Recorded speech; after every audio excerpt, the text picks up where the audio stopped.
This is Tim DeChristopher. I'm right outside of the Department of the Interior building in Washington, D.C.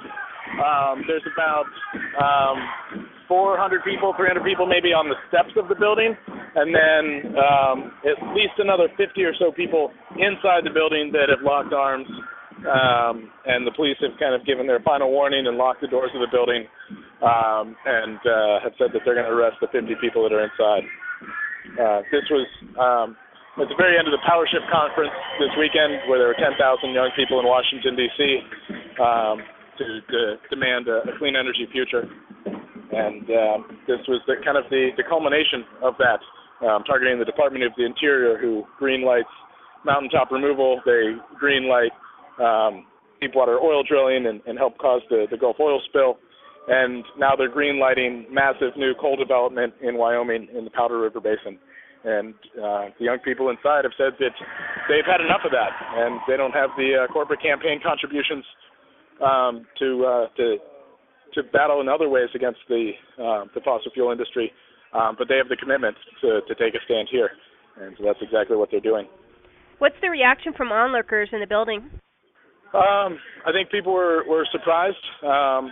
There wasn't much of a presence here when we got here. This was a spontaneous march that split off from a larger march from the PowerShift conference. Can you tell me briefly what is PowerShift and what's taking place at the conference and who's represented there? PowerShift is a youth climate conference. There were about 10,000 students here all weekend long for organizing trainings, workshops, different speakers.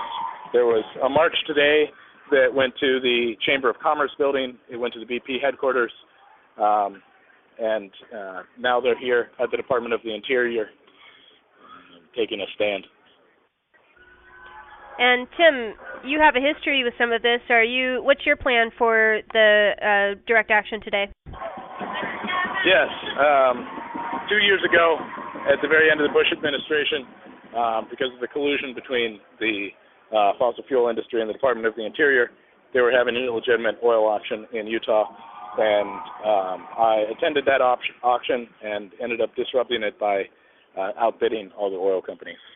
And for that, I was prosecuted with a couple of felonies and convicted of those last month, and I go to sentencing on that on June 23rd.